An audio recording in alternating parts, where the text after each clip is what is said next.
Welcome to my latest live stream. Tonight I'm going to try something different. I'm going to simulcast a sports show. Hope you all enjoy this. Hope I'm not playing copyright sports music here. I'll find out after I get done broadcasting if I get a copyright strike.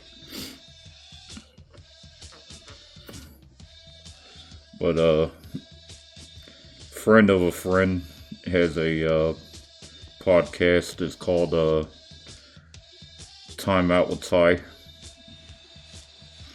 and I thought I would simulcast it on my channel. Just a little variety to my channel, or add a little variety to my channel. Show starts at 9 o'clock. It's 8:57 right now. So let me kick on some bumper music, or let this play out.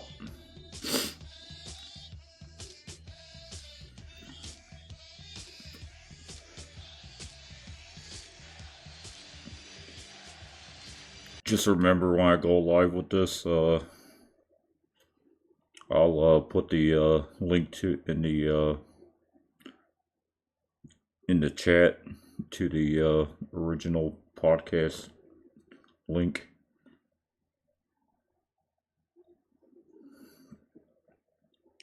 Please like, subscribe, ring the bell, get notified when I do these live streams, and I upload a variety of videos to my channel. From tech tips to redneck tech tips to these podcasts and simulcasting.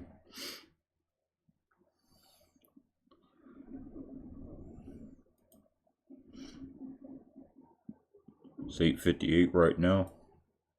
Let me kick on a little bumper music. Let me check the make sure the show hasn't started yet. Okay, we're good.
Okay, the show has started. I'm going to mute the mic and get this show on the road.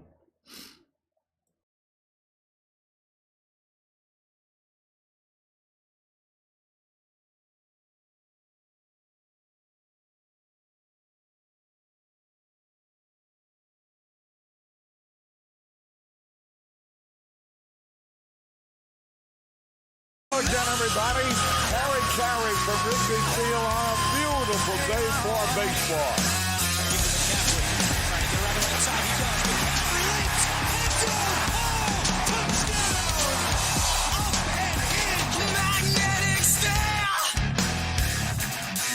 Back, gone. Back. Hey! She said I got it. That ball's high. It is far. It is.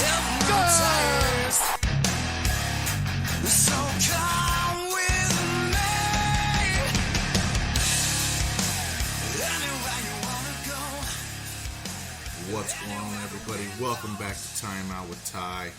I am, of course, your host that's always around, that guy Ty. And tonight, I have with me the guy that started all of this mad, crazy podcasting thing for us.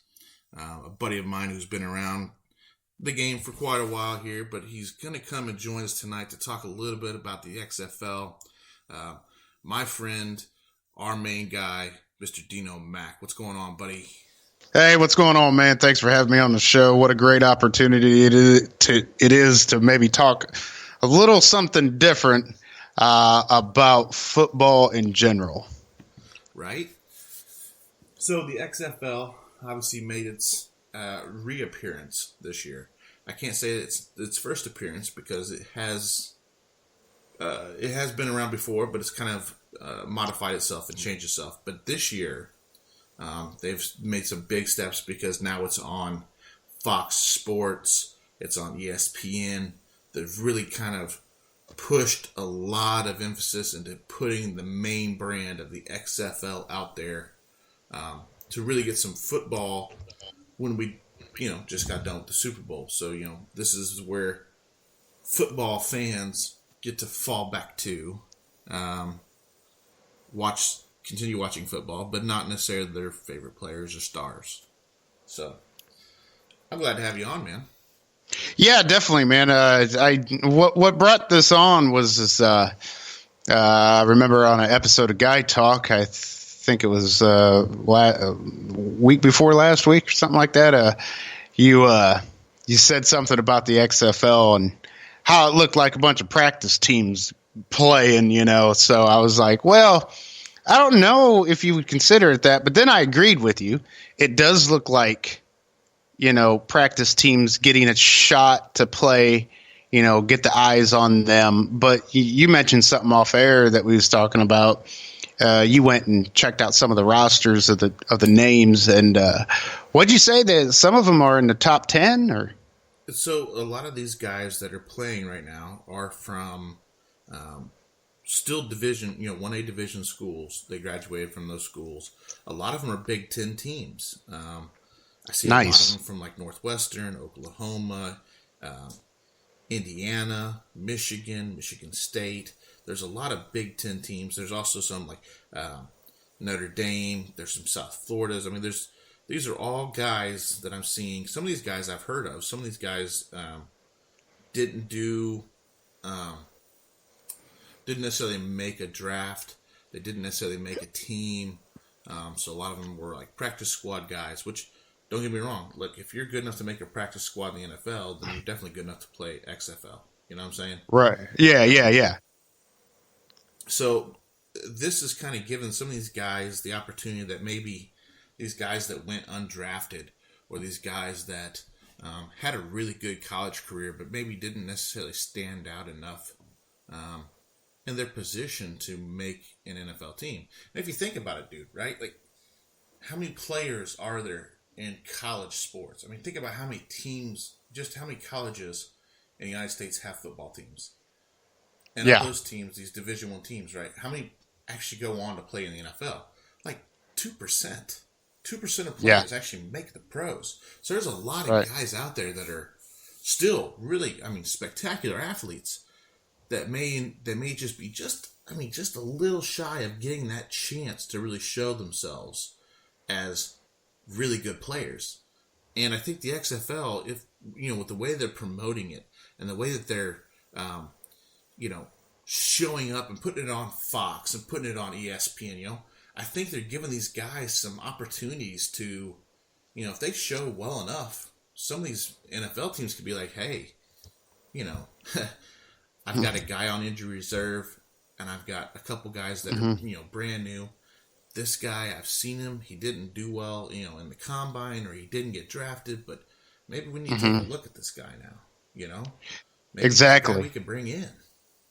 Exactly. And I think that's really good because these guys are coming in. If you look at the numbers compared to the NFL, you got $40 million deals and stuff like that. Well, these guys are coming in for lower amounts. But they're still what they're, like you said, what they're getting is that exposure, that look, that where NFL might not take advantage and look at it, but it may be something that the NFL wants to do. Who knows if that's what they're already doing, taking a look at these young athletes here and seeing if they have the potential to, put some money in pockets and butts in the seats.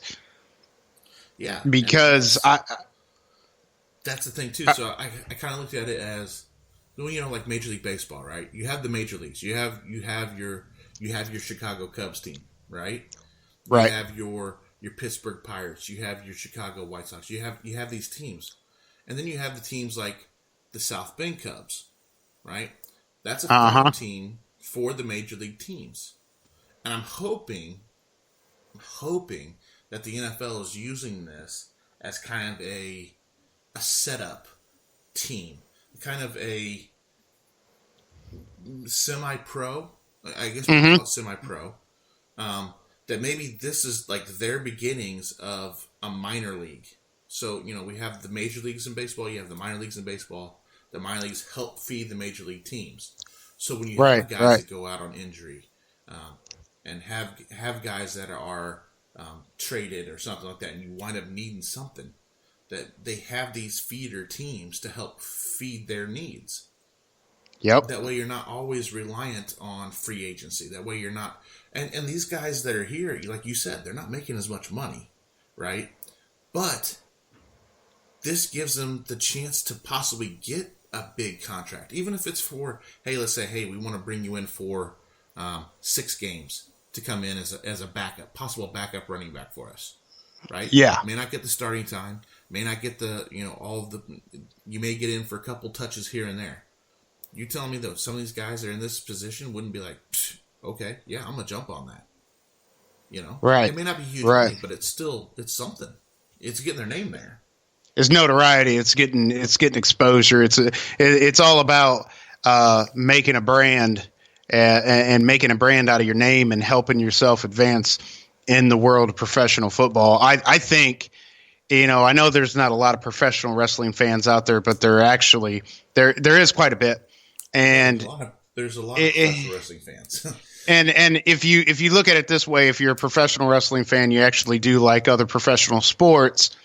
Just look at it as this way. It's kind of like the XFL's the NXT of wrestling, meaning this is a performance center. This is where you get to see very well scouted college players, maybe possibly maybe some players in the NFL that said, you know what, I ain't doing nothing, man. I ain't getting no game time. I ain't getting no playing time.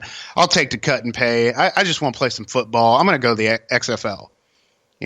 So you're seeing these guys hone their craft, create what they love doing, and that's playing football. And I think that it's a great opportunity for huge NFL fans or huge football fans of NFL or college to be like, you know what? Not a lot of football's going on right now. NFL's done.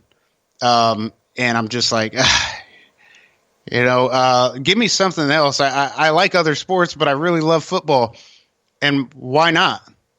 Why not go ahead and take a look at the XFL? Because they got some cool rules, and I'm pretty sure we're getting into that later, but they've got some pretty cool rules, and it's very high pace action.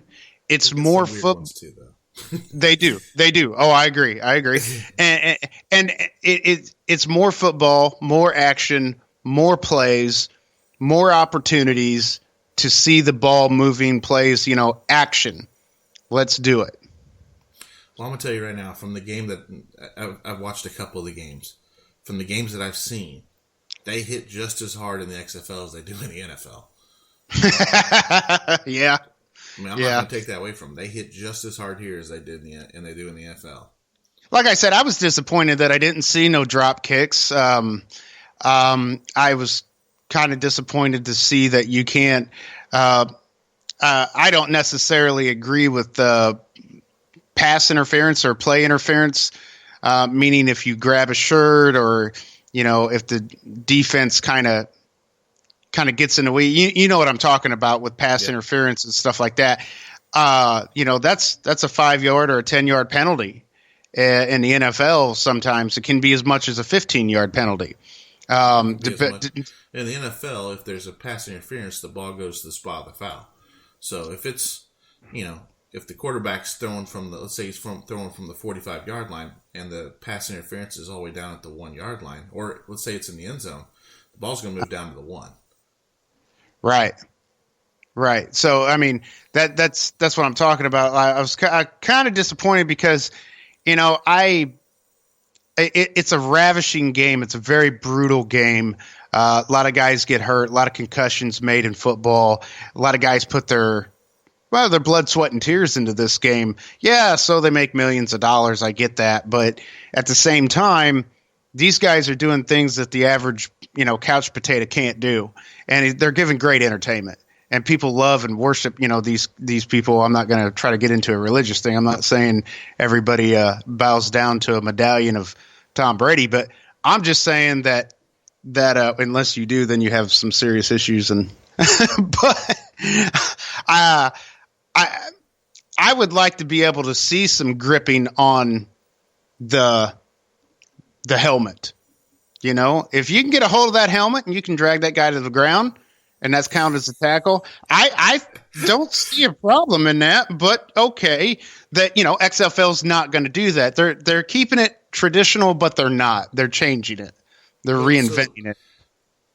The XFL kind of falls back to some extent some of the college rules. Okay, so in the NFL, for a wide receiver to make a completed catch, right, he has to have the ball in hand and has to have 2 feet in bounds before he goes out of bounds. In college, it's only 1 foot. So they've kind of reverted back to that with the receivers. They only have to have 1 foot in, which leads to some amazing plays. Amazing plays, which, not to take away from the NFL has some amazing playmakers too that somehow find a way to get 2 feet in bounds instead of just 1, which is even more amazing.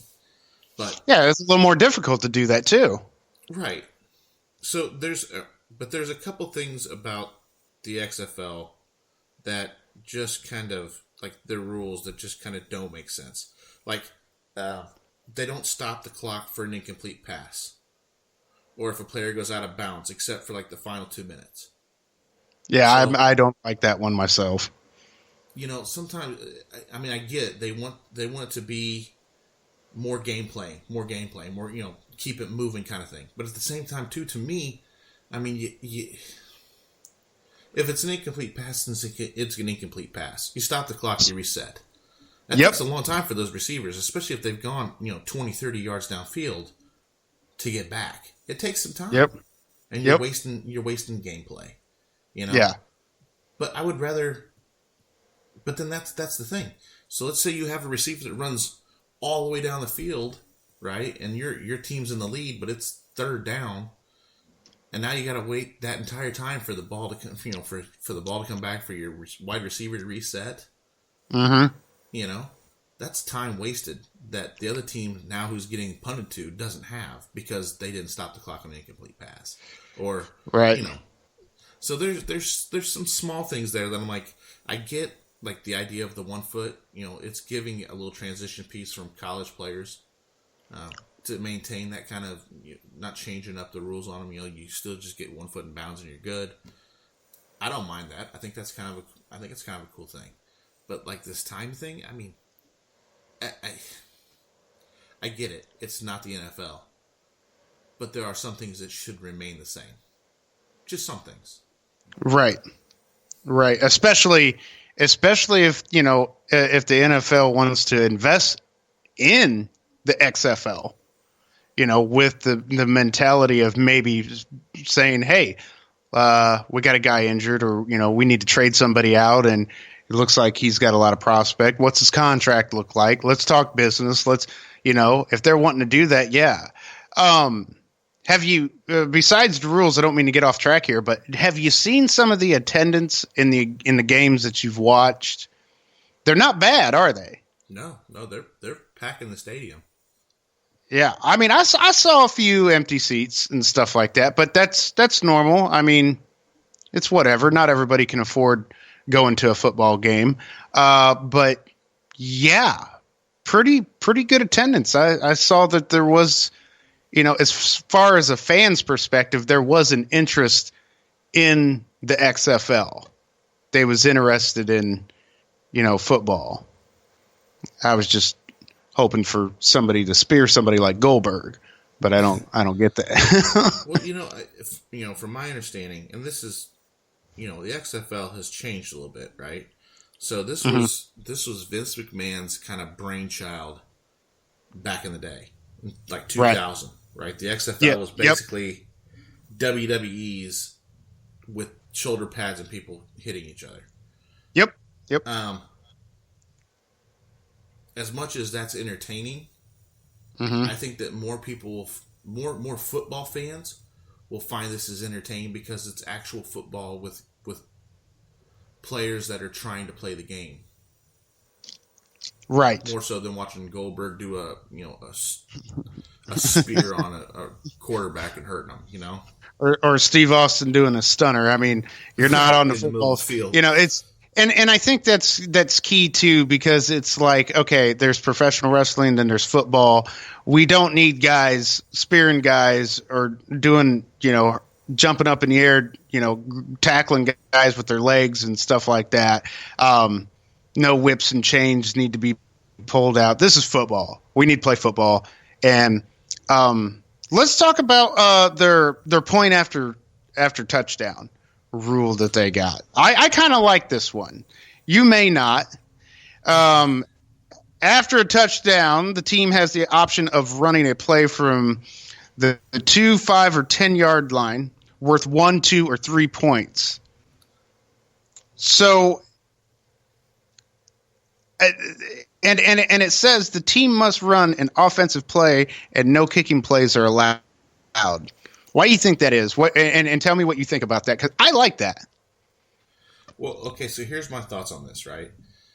The XFL doesn't really have...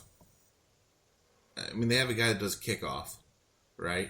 But I don't think that the kickers in the XFL are nearly as strong because the NFL needs kickers. Like, that's one of the weaker points in the NFL is kickers they're not a dime a dozen. It takes a lot to find a good kicker in the NFL. So I don't think if a kicker is that talented, they're not going to be playing the XFL. They're going to be playing in the NFL. So I think that's one of the reasons why they do it that way. 2, it's more exciting to watch somebody go for a 2 or 3 point conversion than it is to watch somebody just kick a field goal for 1 point. You know what I'm saying? So I think the XFL is trying to keep up with that, the intent of trying to make it as entertaining as a game and trying to make it as exciting to watch by making them go for a 1, 2, or 3 point play. If you're down by 3 points, why not go for a 3 point play? Right.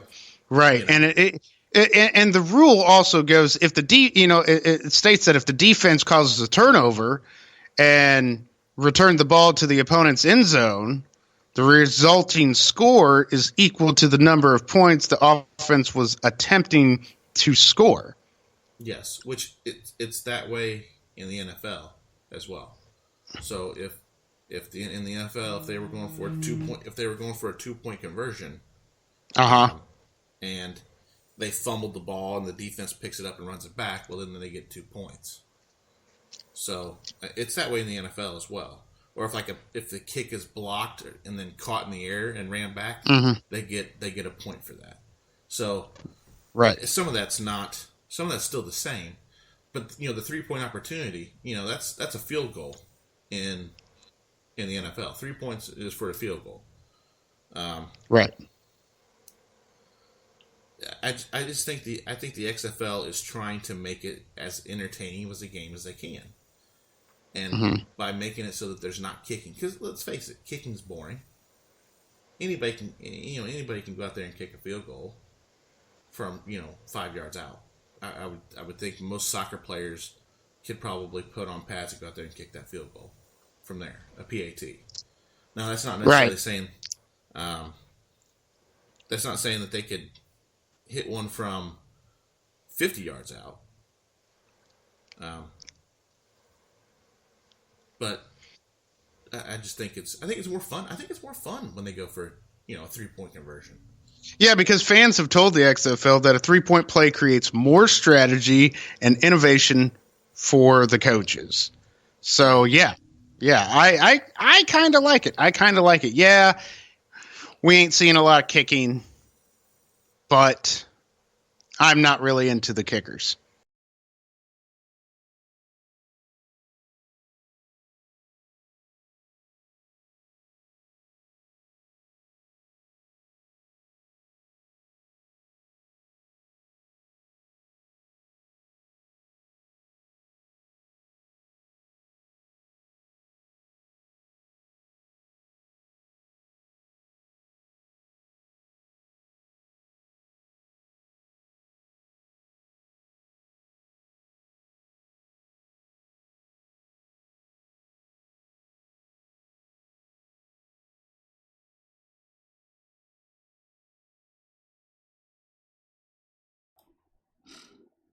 Apparently, we're having technical difficulties.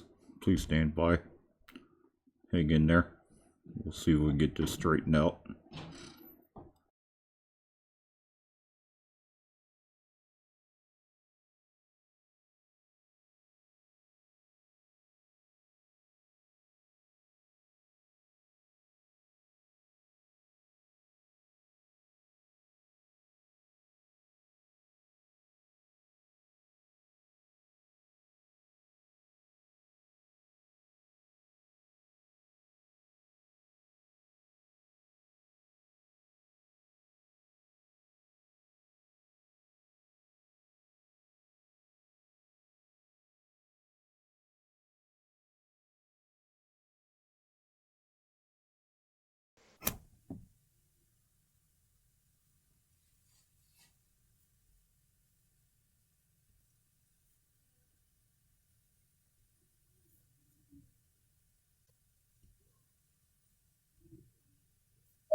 Did you lose me, Ty, or did I lose you? Or No, we lost everything.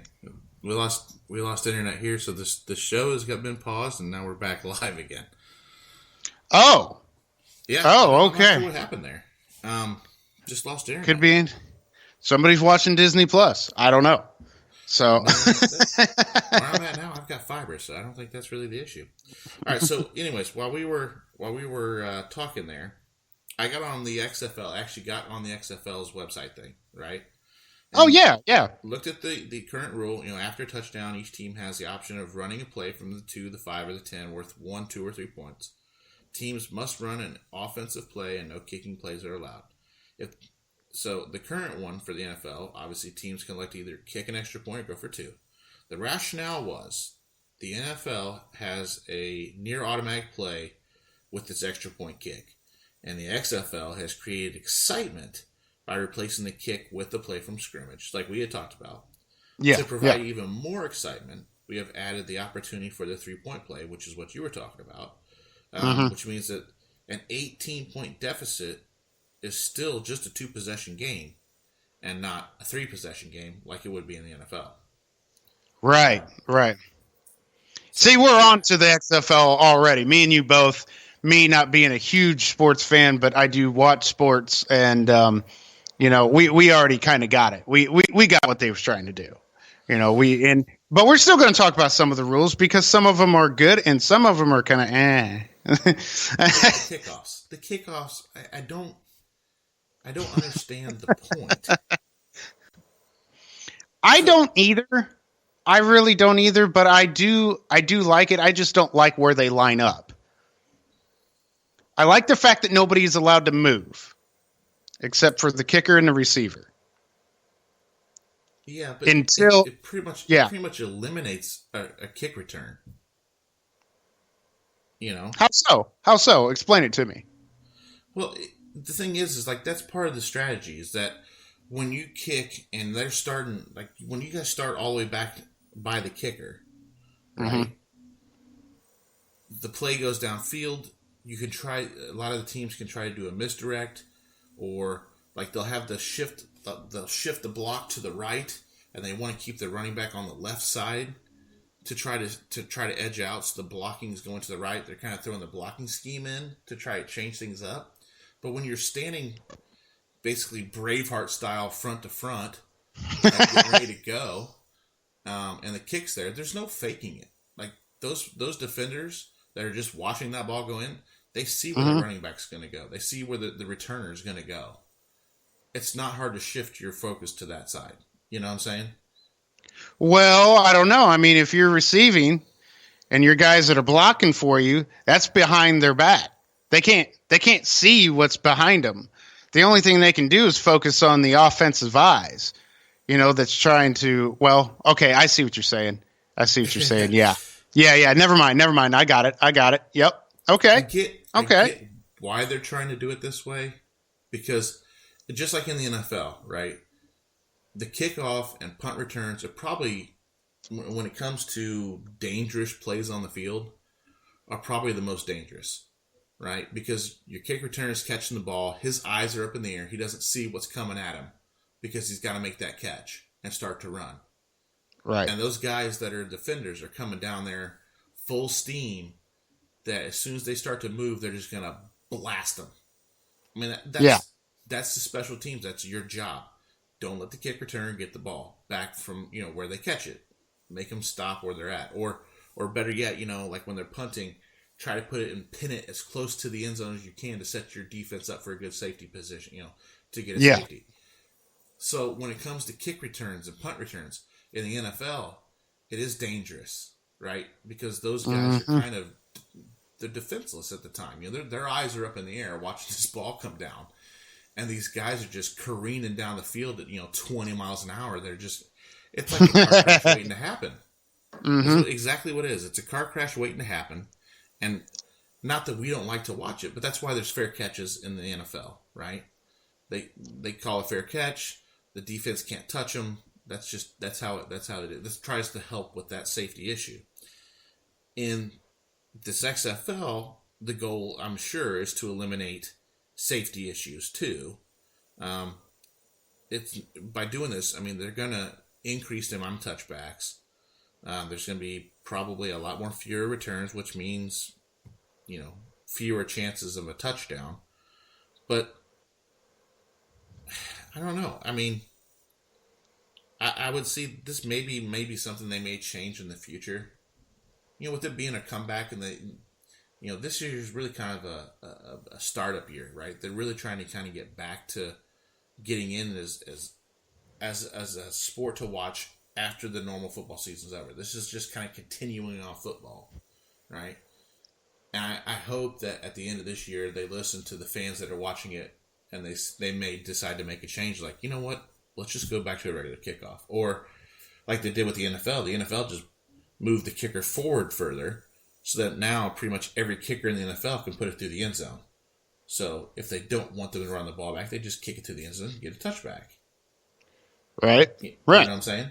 So, I mean, they may do something like that where it still gives the team the opportunity that if they say, hey, you know what, I'm going to bring it out of the end zone, I'm going to run it to try to get a touchdown, like what they do in the NFL, then, like I said, this is the beginning. This is the beginning of a new era for XFL. So they I'm assuming, I would hope after this year, they look back and they say, okay, here are some things that we can change.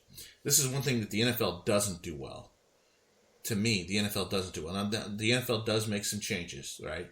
They do make some rule changes here and there to try to, one, either make it more safe or try to, two, make it more fair. But like this year, when they went and changed, they give the coaches the ability to challenge a pass interference call, right? So if the coach sees it, and like let's say there's a pass interference call thrown, the flag's thrown by one of the referees, and the coach is like, let's say the defender was playing the ball, he turned his head, he was looking at the ball, he put his arm up, he touched the the wide receiver, but he was playing the ball and not the receiver. Right, exactly. I'll be honest with you, as a referee, it's got to be hard to run down the field, try to keep an eye on what's going on, and make a good call. Because you can't see every little thing that happens. I mean, you can't. You're human. We're human. we're gonna miss stuff here and there. We're not gonna see a hand touch or shoulder, or necessarily like a jersey tug. We're not gonna necessarily see all that, especially if the ball's up in the air and we're trying to see what's gonna happen, right? So it gave the coaches the opportunity to challenge this now and say, to see if they was playing the ball and not playing. Right. Yeah, or that's a good rule. Or in the case where they're saying no, that's blatantly pass interference, like it was with the Rams Saints game 2 years ago in the playoffs. It was blatantly, anybody could see it. It was pass interference, and it didn't get called. And so a coach could challenge it like, hey, why didn't you call this? Now it gives them the opportunity to go back and rewatch this to make these changes. However, here's the problem. When they made this rule change in the NFL, right? Mm-hmm. The way they worded the rule change is that it has to be an egregious foul. All right? So a little touching here or there is not considered to be an egregious foul. An egregious foul would basically be someone going, okay, the ball's coming in, this defender is running at him full bore and just blasts him before the ball gets there. Right. That would be an egregious foul. Now, if you're a referee and you can't call that, then you shouldn't be a referee. So what they need to do is they need to change the wording back to saying, and I think what it did, I'll be honest with you, I think it pissed off a lot of the referees in the NFL because now it gave the coaches the ability to challenge their authority on the field. Okay? And I'm not saying that that's a bad thing because the coaches want you to be just as fair as you can be. But like I said, we're all human. We all make mistakes. We all miss stuff. That happens. Unless you're Belichick. And then you see everything because you're a cheating spy. Yeah. But the thing is that's the whole point of the game is that you're trying to make it so that it's a fair playing field for both teams. If it's an unfair advantage, then it's no fun to watch. So, right. As much as the NFL, like I said, the NFL makes some rule changes, but the problem is the changes that they make sometimes are so over top or they're so badly worded that they're not really good rule changes to implementing. It got to the point now where it's like I don't think, and the other part is the guy that's in charge of the officials now, who is supposed to be watching these, and I'm not going to say any names because it's not nice to call them out, right? Right. But the thing is that guy that's in charge of the referees, mm-hmm. I don't feel was a very good referee themselves. Uh-huh.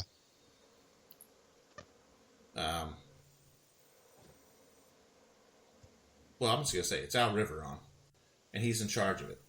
I mean, the thing is he didn't overturn. It was coming, folks. It was coming. I didn't want to call him out, but here's the thing. It's free speech. He didn't overturn one challenge all year long. And there were some that you're looking at, like people that are watching it, and even hearing some of the commentators in the booth that are watching it are going, yeah, I don't know how they call that, or I don't know how they didn't call that. And Al Riveron just sat back there and was like, nope, what'd you call on the field? Yeah, we're going to go with that. They never changed it. And I'm like, it got to the point where even the coaches, right, they just kept their challenges in their pocket. They didn't even do it because they knew it was just going to be a wasted challenge, a wasted timeout. See, that's the problem with challenging. When you challenge in the NFL, if you don't win the challenge, you lose the timeout. So, yes, I do know that one. This thing going, hey, this is a crappy call. He was playing the ball. This shouldn't be a pass interference. They shouldn't have gotten a first down off this, right? Then what you're doing is not only you're losing, and they're getting down there anyways, but now you've lost the timeout in the process because some guy up top doesn't want you challenging his officials, which isn't fair. Which timeouts are very valuable because let me tell you what, when I first started coaching basketball, I think in the first quarter I was already 3 timeouts. You know what I mean? Like I used them. And the more I coached, the more I learned how valuable timeouts actually were. So, yeah. Right? Yeah. Well, you know what? Speaking of timeouts, we need to take a time out real quick and go to our promos for all of our sponsors. So hang tight. We'll be right back to talk some more XFL, and we do have some NFL we have to talk about before we get done. And I forgot to do this. A shout out to Daryl Hilton, who is simulcasting us right now on his YouTube channel. So if you get the chance, go and check out his YouTube channel. But here we go. We're going to go into promos, and we'll be right back. Hey, what's going on, everybody? I'm Dino Mack, and you're listening to the Mac Attack Show. You're able to hear this podcast for free because of our sponsors. One of our sponsors is DAP Photography. The photos you want, the memories you won't forget. Also sponsored by Funwear Studios. Find them on Facebook, follow their link, and get yourself a personalized clothing item. You can also get the Mac Attack Show's t-shirts and Dino Sports Bar t-shirts there. Are you tired of having a get-together and somebody showing up with a boombox? Are you wanting to add an element to your event that will make it epic? Are you tired of paying for overpriced DJs that only deliver music and not a night of memories that will be talked about for years? Then call D Music Company and let us show you how to have a real party. Dances, weddings, reunions, or maybe you're just lonely and want to party by yourself. If there's a crowd, we'll get them to boogie down. So call today to book your next event that you will never forget. 574-952-4169. That's 574-952-4169. Mention the Mac Attack Show and receive $25 off. Don't settle for a champ. Call a master. Hey, it's that guy Ty from the Mac Attack Show. I don't mean to bug you, but if you live in the Indy area and are having pest issues, call Bugs Be Gone. They can take care of anything from ants and bed bugs to roaches and termites. Give them a call at 317-945-2965. Tell them the Mac Attack Show sent you and get 20% off your services. They have been taking care of Indy customers for over 15 years, trusting them to take care of your pest needs. Again, call Bugs Be Gone at 317-945-2965 and tell them the Mac Attack Show sent you. All right, everybody, we're back. So we were talking a little bit on the break about some of these rules still, and Dino brought up a pretty good point. What were you going to ask here, man? Well, see, I understand football, and my daughter was a cheerleader, so high school, of course, I know is completely different, in a sense. And so when we watch high school football, or when we're out there on the field, we don't get to see what the TV gives us. TV gives us a blue line, and then it gives us the yellow line. Get past the yellow line to get your first down. Well, in the XFL, they're allowing a double forward pass. And I don't know what that means, because they say in NFL and college, they only allow one forward pass, and that's behind the line of scrimmage, which would be the blue line on your TV. So my question is, teach me a little something, because after this Super Bowl, I actually got excited about watching NFL again. I got excited about watching football in general, because I got really excited watching high school football, and my daughter was just a cheerleader. So it's actually intriguing. So you're getting a fan out of it that doesn't watch a lot of sports, because I'm an NBA guy. But let's talk a little bit about this. Okay, so let me explain to you how this works, right? So in the NFL, right, a forward pass is any pass that is thrown forward, over your head, shoulder, like a quarterback is throwing the football, okay? Now, the line of scrimmage is the determining factor. So once the ball is thrown, right, that is considered a pass. If it's past the line of scrimmage. In the NFL, if you turn and you throw a pass that's behind the line of scrimmage to somebody, and let's say that pass is dropped or is not caught, in the NFL, that is technically a fumbled lateral. Okay? Right. Okay, so got that. What that means is that if that ball is not caught, the defense picks it up, it's their ball and they're running. Okay? Right.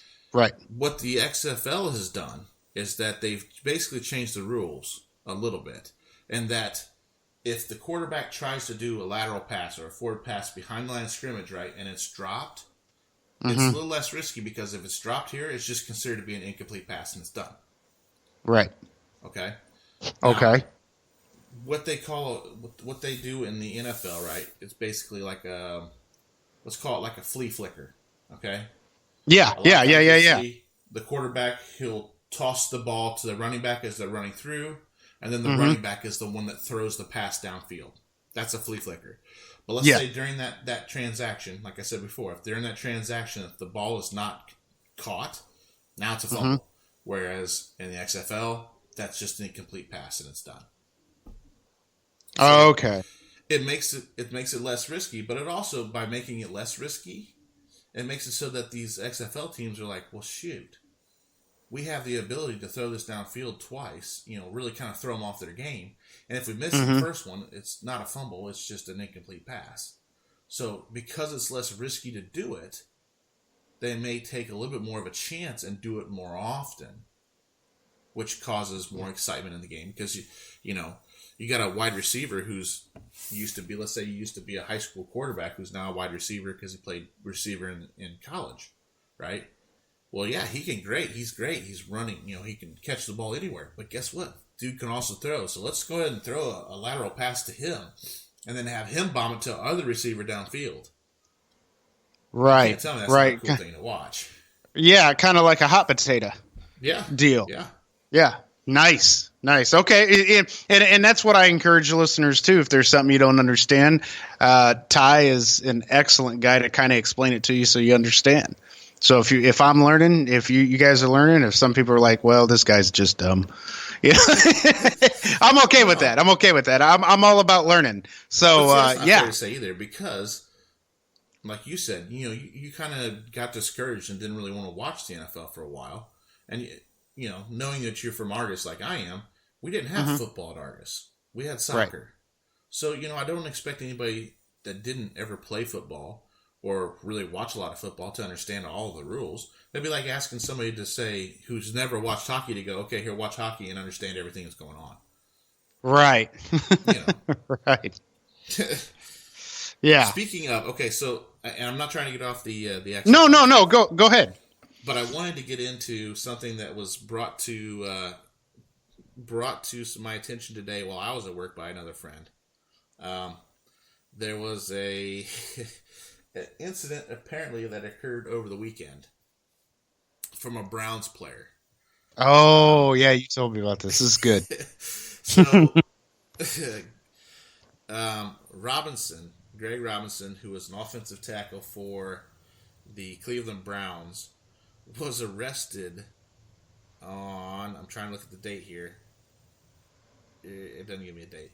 He was arrested this last week coming back in Texas for alleged possession.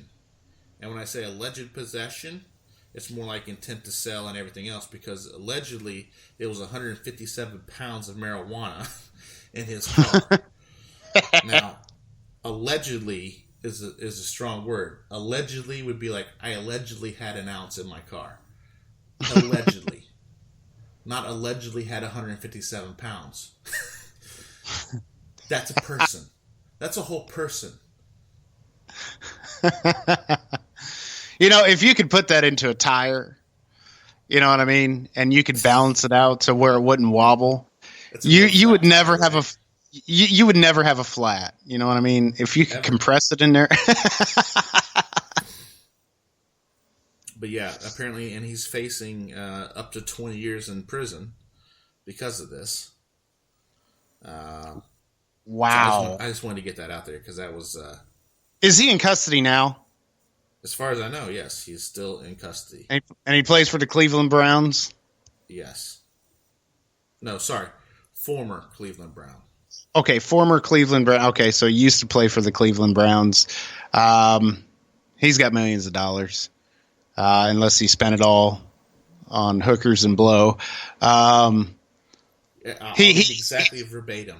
Former go ahead. Cleveland Browns starting offensive tackle Greg Robinson and free agent wide receiver Quan Bray, who last played with the Indianapolis Colts, which was, I believe, maybe not last year, but the year before, were both arrested in Sierra Blanca border check near the United States and Mexico border last week. According to an official statement from the Department of Justice, allegedly the two players were arrested in possession of 157 pounds of marijuana which was stored inside several large duffel bags in the rear cargo area of a vehicle they were driving. That's wow. So I cranked out the numbers, right? And I had to look up some fun facts, and I don't know because I don't think of it much, but Right. apparently the average consumption for a person who smokes marijuana is On a about regular. 1 ounce a month. Okay. Okay. And Okay. there's 16 ounces in a pound. And there was 157 pounds. 157 pounds.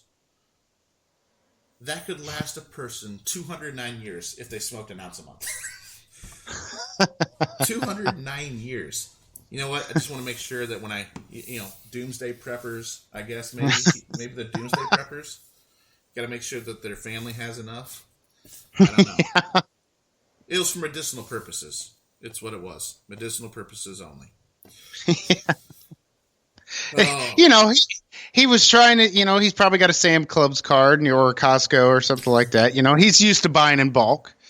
So, and he uses it for medical purposes probably. And he wanted to go the cheap route. It's cheaper to buy in bulk. So, I mean, you could blame the guy. I doubt he'll see 20 years. Somebody's going to get off. Somebody's probably going to be doing maybe a year in county and you're looking at maybe 5 years of probation or something, reporting, some counseling, probably crack down on them hard, but especially if it's their first ever offense. Well, and you know what? Since you're an NBA fan too, Pacers Ooh. tomorrow night. Yes. At New York, the Knicks are playing. Pacers are not doing too bad this year. They're not. I think Neither are my Celtics. They're not doing the best. They've made some bad choices on some players that they're using, but that's neither here nor there. In fact, I'm hoping in the next week, I'm going to have a friend on the show, and we may even have a current Major League Baseball player on the show next week. Nice. He was drafted last year. He went to Greenfield Central here in Indiana, played ball at Ball State for 2 years, and then got drafted by the Arizona Diamondbacks. He played single A ball last year, and I believe he's already reported for pitchers and catchers for this 2020 season. So we'll get to talk to them a little bit, hopefully next week on Thursday. But I'm hoping to have another friend on who is a huge Pacers fan. And I don't know why, and I'm not going to knock him for it, but a huge Raiders fan. So I'm hoping to have him on the show so we can talk a little Raiders, some John Gruden stuff here in the future. But Pacers, and you're a Celtics fan, and there's nothing wrong with that. And there's nothing wrong with that. I'm a Pacers fan too, but that's kind of how it goes. It goes Chicago, it goes Celtics, Pacers, and then Chicago. So those are my teams.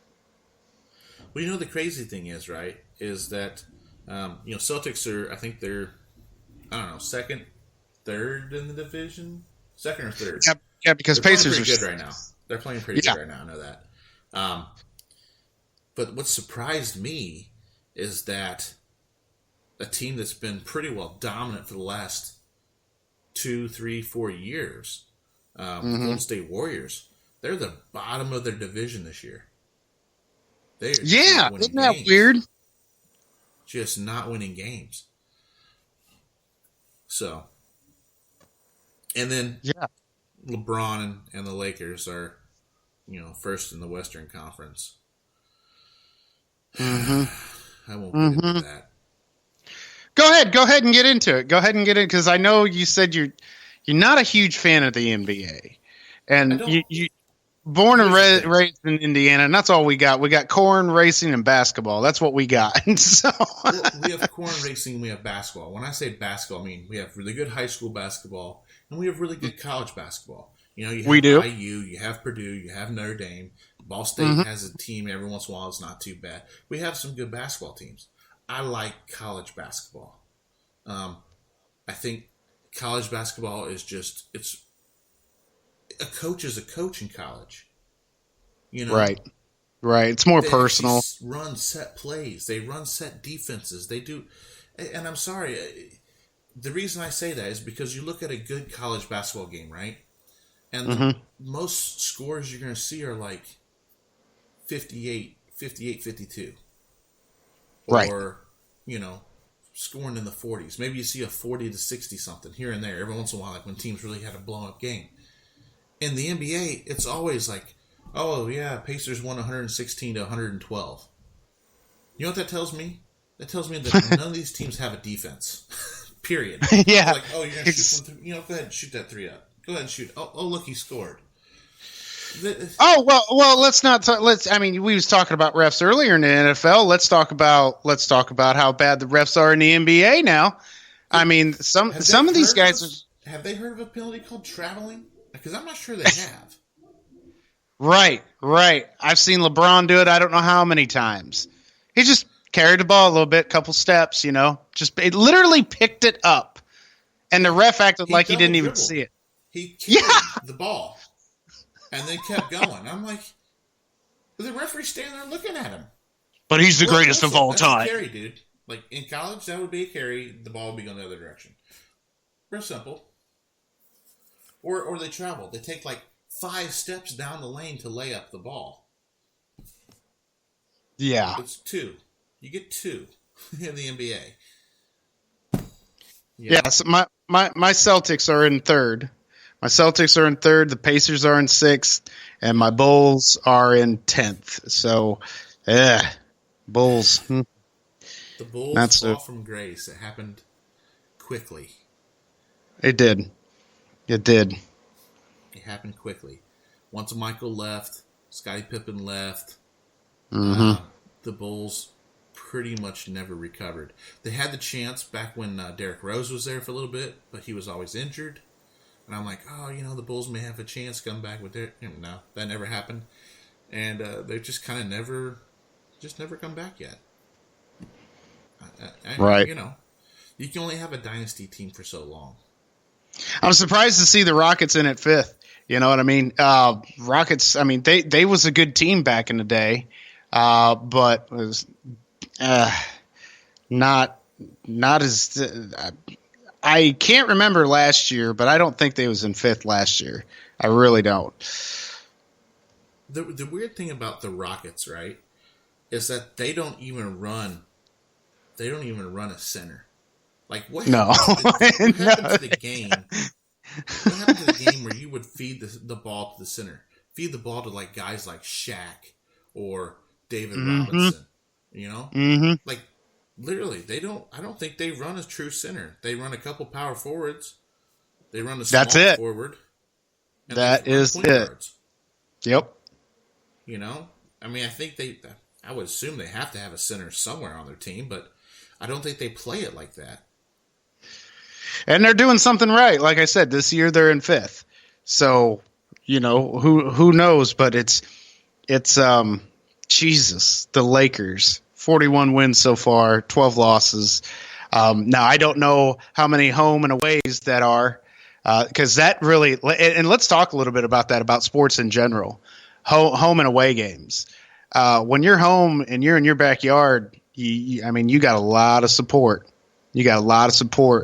And Ty, in your, pretty much your professional sports viewing as a fan, I mean, do you think that has to account for something? Oh, it does. I mean, okay, so I go to every Colts game, right? Right. And I watch the Colts games when they play on TV. But I'm telling you right now, the Colts are a home team. Every team is a home team. And you can tell that they just have that little extra pep when you play at home. It's because you have your fans back there backing you the entire game. Right. Like, even when I played in high school, you play an away game, yeah, it's different. You're going to enemy territory, right? You'll have fans there. You'll have fans of yours that are there, but it's not like they pack the crowds. Like, I remember going out. Okay, I'm not trying to be nostalgic here, but right, but Go ahead, but just go ahead. Go ahead. Friday nights, soccer nights, right? Yep. There is nothing like it's still to this day. Remembering what it was still gives me goosebumps of going out there, getting announced as a starter, doing the national anthem, standing there, getting ready to go for a game. It's cold on a late fall night. It's getting cold out. It feels, it just feels exhilarating. And you look over and you see all your fans, like the whole bleachers and stuff are packed with your fans. Yep. It's nothing quite like it compared to going to an away game where you look over and the whole stadium or the whole fan pack over there is the opposite team's fans, because that's their night. It's their night that they're at home. But I tell you what, nothing feels as good as beating a team on the road either. Oh yeah. Going into their house and scoring on them and winning that game feels really nice. And I'll tell you right now, it never felt quite as nice as going into Plymouth and doing it to Plymouth. I loved it. Because then when we were done, then we go to the Plymouth Pizza Hut and rub it in a little bit more. That just happened. Yeah. I mean, it's you're talking. Yeah, I would have to agree with you that it does. Because when the Celtics are in Boston, it's just, and I love their gym. I love the floor. That's another reason why I like the Celtics. I've been a big Celtics fan for, I'd say for the past 15 years or so. Yeah. The Celtics have always had a fairly decent team. I mean, yeah, they may not win and have great seasons every year, but they don't have horrible seasons. No, I mean, especially this season. They play a lot of good home games. A lot of good home games. 38-16. That's not really bad. I mean, yeah, the Raptors are beating them 40-15, and then of course you got the Bucks, which the Bucks, 46 games, winning 8 losses. Come on, man. That's the Bucks. What a name for a team. Hey, we was going to talk about that, about the XFL. I mean, I don't know how long you want to go. We can keep going. It's fine. All right. Yeah. Let's talk about some of the teams of the XFL real quick. These names and suiting the states that they live in. Okay, let me start with the first one, right? All right. DC Defenders. Not a bad name. No. Not a bad name. Dallas Renegades. Dallas. Look, you're in Texas, okay? Right. You have the Dallas Cowboys. You have the Houston Texans. You have the Astros. There's a theme down there, right? Cowboyish. Renegades, right. Not so much a cowboy thing to me. I mean, don't get me wrong. Their mascot's still this, I don't know, cowboy-looking thing with red eyes and he almost looks like a bandit. Dallas Bandits, that would be a better one. Yeah, I'd agree to that. Dallas Bandits would be a better one. Now see, look, yeah. Houston got it right. Houston Roughnecks. Yep, and like I told you earlier before we got on air, Houston Roughnecks. A lot of, in Texas, you got a lot of Roughnecks. You got a lot of boys out there in the oil field, kicking butt every day and trying to drill for that oil and make money for their families. And it's literally, if you're out there on an oil field, you're a roughneck. And that is exactly what it is. There is no bones about it. Those guys work real hard out there for an honest day's wage, and they get paid well, but they also have extreme conditions that they work in that some of these CEOs of these teams wouldn't even know what to do if they did some of that. But yeah, they got that right. Okay, New York Guardians. Now, the name, not bad. The name, not bad. The mascot generated with the name doesn't make any damn sense at all. It's a puma lion looking thing. Why would you call a guardian? If you think guardians, right? You think, knight-looking, sentinel-looking thing. Something that's going to hold a sword and be a guardian, not a cat. Yeah. Saying. It doesn't make sense. Yeah. The name's not bad. The mascot that goes with it, not quite so much. Right. You know? I'll tell Yeah. you, another one that I like, though, is the St. Louis Battlehawks. Yeah, that's a cool name. That's just a cool name. And if you look at it, if you look at their logo, right, it's hawk wings. I'm looking at it. Yep. With a sword right down the middle. It's Perfect. awesome. Perfect. Can't go wrong. Seattle Dragons. Love the dragon. Dragons are us. We are dragons. Yeah. Okay. Seattle Dragons? Yeah. It kind of didn't make any sense. No. Oregon Dragons, maybe? If you remove the team to Oregon? Washington Dragons? Maybe. These LA Wildcats, it's just, I mean, really, Los Angeles, do you really got to have LA everything you do? That's their logo. It's so, yeah. It's got kind of like some pointed devil horns or whatever. And I was all like, well, yeah, I get it now. I get it. Kind of, but I don't know. It don't look good. The Houston Roughnecks look good, and they're undefeated. And I forgot one. Tampa Bay Vipers. Yeah, Tampa Bay Vipers. Now, I don't know what to think about the logo. I do like it. Yeah, it's just It's just a V with the Miami colors on it. Because they didn't want to go Tampa Bay Pirates. They didn't want to do. You have the Tampa Bay Buccaneers, right? The actual NFL team. So well, and you don't want that. People. Yeah. You don't want to mimic too much, right? But like I said, if the NFL looks at this and kind of runs this as like a developmental program for them, a developmental league for them to bring up players, it gets them some playing time. Some of the guys that they know that they're going to draft, let's say round 4 and 5, right? Guys that are probably going to be playing on practice squads. It gives those guys some times to get some game time in, some playing, and working with an actual coach and stuff like that. If they were to make this a developmental league, then why would you care if you kept it at something like the Tampa Bay Pirates or the Tampa Bay Booty Hunters? I don't know. That's a bad one, but something along that line of the Buccaneers or the Musketeers or something. That way they know, hey, this is Tampa Bay's team. This is the feeder program for the Buccaneers team. That makes sense. Like Chicago Cubs, South Bend Cubs. Guess what? South Bend Cubs are a feeder team for the Chicago Cubs. There's no confusion. Right. That. No, not at all. Not at all. Now, have you seen the 8-team expansion concept? Yes. What do you think of some of these? I mean, we got the Detroit Demons, the Nevada Innovators, Arizona Prowlers. That's just a big wolf,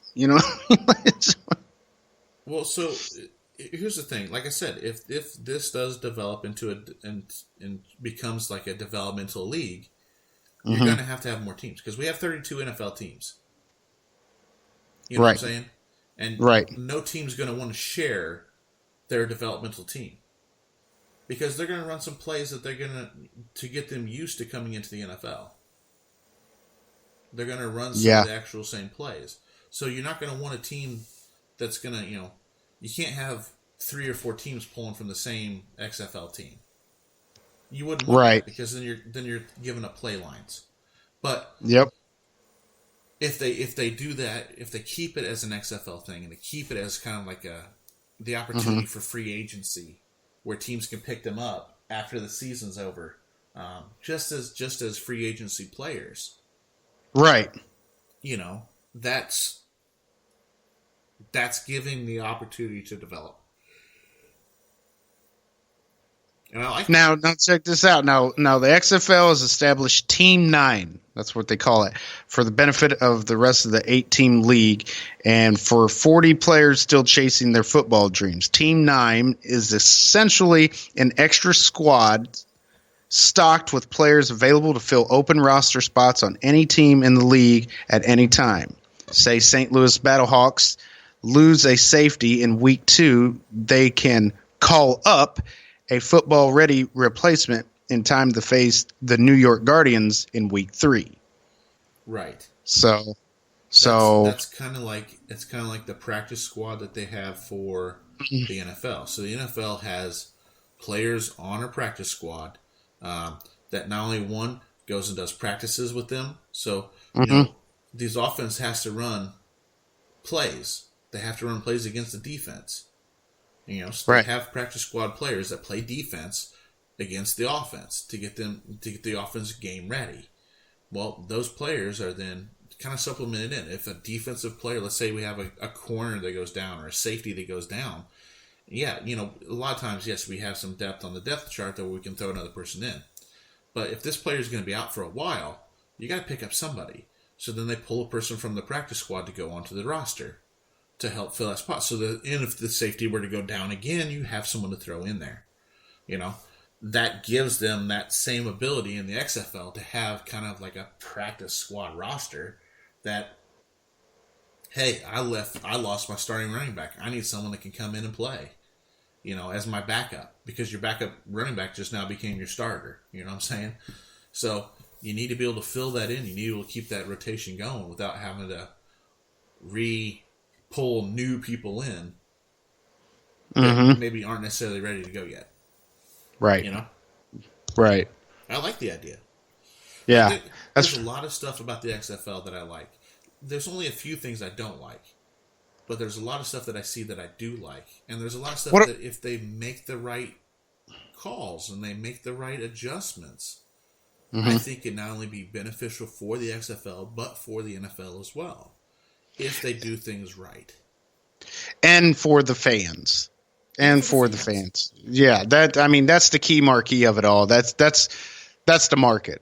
That's getting butts in seats. That's getting people invested in buying T-shirts and jerseys and stuff for their favorite teams. That's having an interest in this brand. And when you sign a deal with Fox like WWE has, and then you have Vince McMahon in general saying, "Oh, I've got a platform to broaden my exposure of what I wanted to do in the beginning," because in the beginning, you got to understand, XFL didn't really have, they didn't have anything to advertise with in the start. There was nothing there to get people's interest, but they're playing it on ESPN now. Fox is covering it. You got to kind of think to yourself, now there's a platform. Now we get to see what, a guy's vision of the game that maybe, honestly, I think he's trying to just create a monopoly on everything entertainment, but what's next? Baseball? He gonna reinvent baseball? Like, I don't know, but I'm excited because they keep it traditional, but they're changing it up a little bit, and they keep the excitement in the game. They keep you looking for the plays. Yeah. And that's, like I said, that's part of it. And that's all the XFL really has to do is pacify football fans, like NFL football fans, so they have something to watch during the off season. That's really all they have to do. And the thing is, if they play the football well enough, if they do the small things well enough, right? Then those football fans are going to watch it because it's football to watch. During the football season, not only am I watching NFL football, I also watch college football. I watch my team, Right. Well, I watch a lot of teams. I watch a lot of teams play in college and NFL both because, well, that's what I do. That's how I do my channel here. My podcast is because I try to keep myself informed. I watch a lot of the games. Right. If someone were to come to me and say, "Hey, by the way, this is going to be your second job. This is what you're going to do for the rest of your life." I would definitely not turn this down. Never would I turn this down. I mean, to think about it, the opportunity to sit around and watch sports all day, then to talk about sports on a show, like that being your only job, if I were to turn that down, you would have to check my man card. Rip it right in half. Yeah. Yeah. Because that's, and not everybody's like that, but for me, I eat, sleep, drink, breathe, chew sports. I love them. I love sports. Yeah. And that's good. Because that's better than drugs. You know what I mean? Yes, it is. So, yeah, definitely. I just even the play clock, they shortened it from 40 seconds to 25. XFL puts it at 25 play clock. So you got 25 seconds to get that ball moving. I like that concept. I like it. I don't like, when the average getting everything set is 7 seconds. That's on average 7 seconds. It can take longer. It can take a shorter time. Sometimes boom, they got the ball set. We're ready to play, but not all the time. Either way, doesn't matter. And I'm kind of curious. I mean, you've seen a couple games. Do you think there's more? Do you think that there's more commercials than there are, more or less, in the XFL than there is in the NFL? Oh, I would say there's definitely more in the XFL ones that I've seen, but you also got to think too. There's still quite a few in the NFL. There's a lot of stuff that you don't see when you're at the game because you don't. It's not like you see commercials at the game, right? But you see this guy walks on the field. He's got these giant orange gloves on, right? When he walks on the field, he is the TV guy. When he walks on the field, there's a TV timeout. There's a commercial going on. So when you're at the game, you don't have a clue that there's commercials. But because you see him on the field, oh yeah, wait, it's a commercial break. I know what's going on here, right? Right. And you're like, I wonder what they're watching now. Probably a Geico commercial. I don't know, Yeah. But it's one of those things where I know what the timing is watching them on the field. When they change possessions, a lot of time there's a timeout. When they kick and there's they've just kicked a field goal and they're getting ready to go back and kick off again. There's a timeout. Commercial. When there's a timeout on the field, there's usually a timeout. So it's like commercial. Yeah. So I wouldn't say that there's any. I wouldn't say that there's necessarily any less with the XFL. It just seems like the ones that I've seen, the commercials, the breaks seem to be a little bit longer. There you go. They pack more commercials into that break time. Because of the factor that you're getting more action during the playtime. Right. During the viewing of it. Yeah. Maybe. Maybe it's just the fact that Vince McMahon wants to get paid more money to have commercials. You're probably right. You're probably right, though. Throwing it out there. So. Yeah.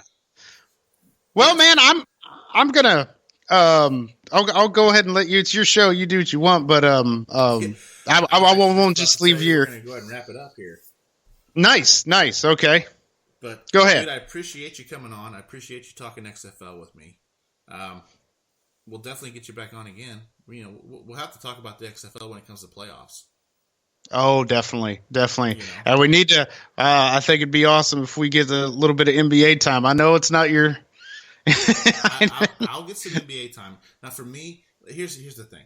I don't watch the NBA until playoffs because to me, watching that many games this season, I just can't do it. Now, baseball, I can watch. I don't know why. Maybe it's because I played some baseball, and I just find it more interesting to watch. I see there's a lot more strategy in it. It's not just run down the thing and dunking or shooting up a three with nobody guarding you. Baseball is more fun for me to watch. Come playoffs, we'll talk more about the NBA for sure. Coming up real soon, is going to start March Madness for college basketball for both. Oh, yes. And that's huge. We're going to start, we're gonna have to. I don't know. Maybe have to find a way to put it on the website for both the Mac Attack Show on Facebook. Throw something out there where we do a pool of brackets. See who's gonna win. See if somebody can beat me in the brackets. Nice. I'm not saying it's not possible, but see if someone can beat me in the brackets. And do some stuff like that. Just some fun stuff to try to get more fans into it. So, but yes, tonight we're going to go ahead and wrap it up. Look forward to some of the new shows coming up here. Like I said, I'm hoping to have an MLB player on next week. Still working on some behind the scenes stuff for some other big name people to come on the show. Don't forget to check out Guy Talk tomorrow night and Sex Talk Sunday. Right? Still doing Sex Talk Sunday? We will see. We will see about that. I'll keep people informed about that. I'll be going back to work, so we'll see what we can be doing with the Sex Talk Sunday. But as always, I hope everybody has a great weekend. Don't forget to watch some sports because, let's face it, it's just fun to do. And the best thing to do is to go grab some food, eat some wings, watch some sports together with buddies. So please, everyone have a great weekend, and we will definitely see you next Thursday.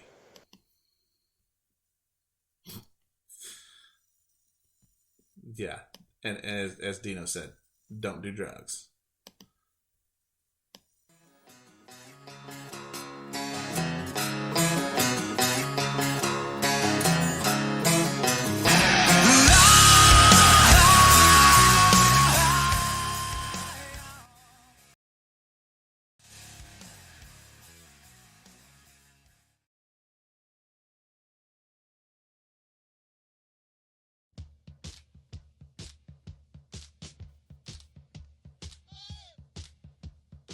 Attention, the following podcast contains explicit content and is not suitable for children.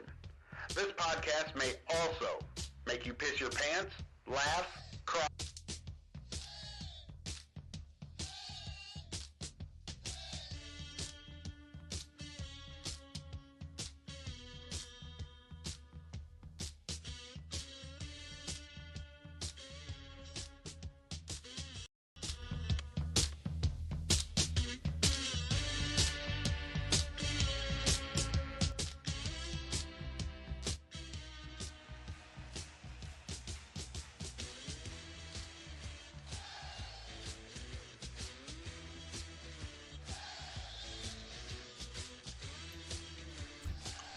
Thanks everybody for tuning in.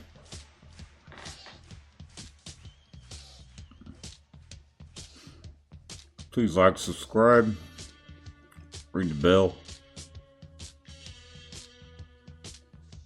and tomorrow night I'll probably be simulcasting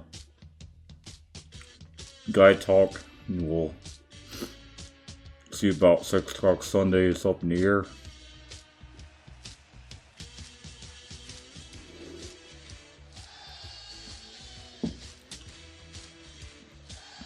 But thanks for tuning in.